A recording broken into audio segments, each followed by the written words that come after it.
Drama rumah tangga merebak seiring unggahan Natalie Holzer di Instagram. Kurang lebih 5 bulan hidup seatap, isu keretakan pun menyeruak. Betapa tidak, tangisan Natalie yang terpampang di media sosial menghadirkan beragam narasi liar seputar rumah tangga keduanya. Di saat yang bersamaan, kehadiran Tisha Ernie, model cantik yang sebar isi chatnya dengan Sule, buat publik penasaran. Lantas, ada apa sebenarnya dengan kehidupan rumah tangga Sule dan Natalie? Dan siapakah sosok Tisha Ernie yang hadir dengan sejumlah bukti percakapannya dengan Sule? Sule dan Natalie hadirkan kehebohan di bulan suci Ramadan yang baru bergulir 6 hari. Unggahan tangisan serta curhatan singkat Natalie di media sosial hadirkan spekulasi beragam di benak publik. Keluarga pun dihubungi. Namun tak seperti biasa, Oma Natalie yang biasanya terbuka, kini justru tutup mulut dan enggan membahas hubungan rumah tangga sang cucu. Ya, hilangnya sejumlah foto Sule dari laman Instagram Natalie membuat tanda tanya besar bagi warganet. Dan ketika hal tersebut ditanyakan pada Sule, ia justru berlalu sembari menutup pintu mobilnya. Mas Sule udah tahu Mbak Natalie kenapa bisa nangis kayak gitu, Mas?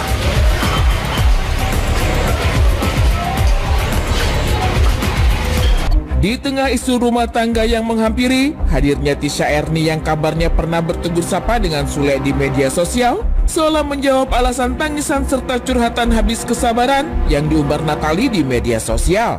Namun faktanya tidak demikian. Tak menampik pernah jalin hubungan dengan Sule, Ernie juga mengaku sudah putus kontak dengan sang komedian pasca Sule dan Natalie mengikat janji suci pernikahan. Tapi memang kalau ditanya punya hubungan, pernah dekat gitu. Mas, gimana? Hubungannya sebentar, Mas. Gimana? Tapi ya. Walah, itu mah zaman mana ya, berita lama. Jauh sebelum dia menikah ya. Jadi jauh sebelum menikah. Jadi kenalnya 2020 gitu. Terus kan sekarang juga mereka lagi mesra-mesranya kan dengan Natalie gitu. Semenjak dia udah nikah udah benar-benar lost kontak gitu. Tiba-tiba lihat di WhatsApp notifikasinya udah mengganti kontak gitu. Tisha Ernie mengakui begitu pula Sule. Tak ada yang berusaha menyembunyikan kisah lalu yang baru terkuak sekarang. Kendati demikian, hubungan masa lalu Sule dan Ernie tak sewajarnya dijadikan sebab tangis yang mendera Natalie. Ya, hubungan yang terajut sejak tahun 2020 lalu itu terjadi sebelum Sule dan Natalie bertemu. Terlepas dari isu orang ketiga, cara Sule mendekati Ernie tak begitu jauh berbeda dengan saat Sule memadu kasih dengan Natalie. Kepada Ernie, Sule ingin membimbing, sementara Natalie sendiri mengaku nyaman dengan Sule lantaran sang komedian adalah sosok pria yang bisa menjaga seorang wanita.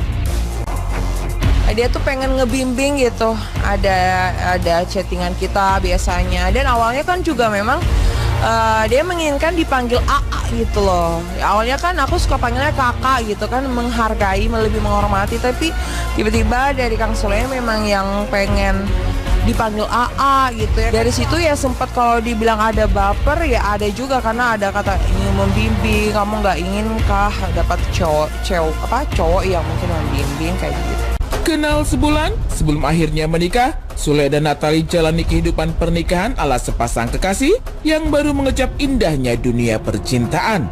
Lantaran baru kenal, watak serta karakter Sule dan Natalie sama-sama baru didalami pasca hidup seatap. Kaget silih berganti, namun tak menjadi penghalang bagi keduanya untuk terus melangkah bersama dalam payung cinta kasih. Kendati demikian, ada satu hal yang diakui Sule mengganggu dari kehadiran Natalie, yang selalu memeriksa isi pesan di akun Instagram miliknya. Lantas, mungkinkah percakapan Sule dan Tisha Ernie di media sosial yang membuat Natalie meneteskan air mata? Ya paling kerikil-kerikil lah itulah. Kemunculan Tisha Ernie belum cukup menjawab rasa penasaran publik akan tangis serta curhatan yang diungkap Natalie di akun Instagramnya. Di saat yang bersamaan, tanya lain pun menyeruak. Apa alasan Ernie membagikan isi chatnya dengan Sule? Padahal hubungan itu sudah terjalin jauh sebelum Sule mengenal Natalie. Mungkinkah tangis Natalie Holzer serta hadirnya Tisha Ernie merupakan salah satu strategi untuk single religi yang sedang disiapkan istri sang komedian? Atau mungkinkah hanya sebuah kebetulan yang terjadi karena takdir yang kuasa terlalu rumit?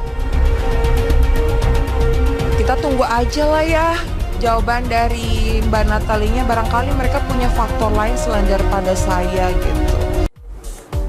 Ya, kalau kita melihat ya banyak sekali komentar daripada netizen, terutama di Instagram Live, di akun Instagram ya banyak sekali yang menduga bahwa ini tuh sebenarnya adalah settingan, pengaturan gitu. Jadi either memang netizen semakin cerdas, yang kita harapkan ya memang ada suatu pengaturan ke arah sana, karena ya pasangan yang baru menikah masa udah didera masalah, kita kan pengen mereka happy-happy aja.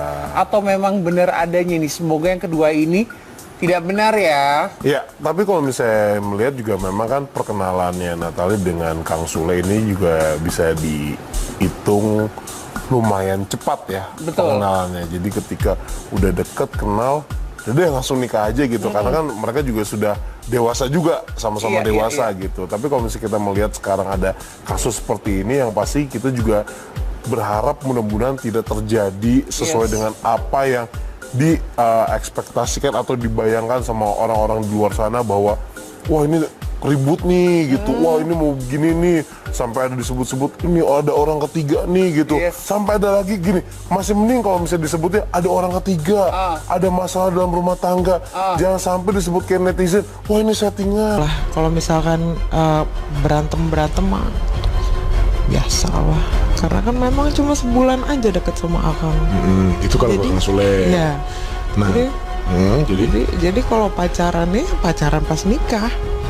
Oh jadi ini kelakuannya. Akhirnya oh sifatnya ini gitu. Kita percaya, nggak usah mempunyai asumsi yang lain-lain, dengan pemikiran yang negatif. Akhirnya itu kan nanti yang bisa menyiksa dirinya dia sendiri. Dia kan suka ngecekin Instagram. oh iya. Itu kan jadi penyakit. Iya. Kan pada akhirnya, kan aku bilang, dan pada akhirnya ya mencari yang bisa ngomong. Kan kemarin-kemarin tuh hidup sendiri, mandiri, apapun semuanya sendiri, kerja ngonten apa sendiri, kayak gitu. Jadi dari hasil kerja keras, dan pada akhirnya ya itu mencarinya yang ngomong. Dan pada akhirnya semua akan kembali lagi dilihat dari hatinya, dan dilihat dari bukan dari mukanya, tapi dilihat dari gimana dia men-treatnya saya gitu.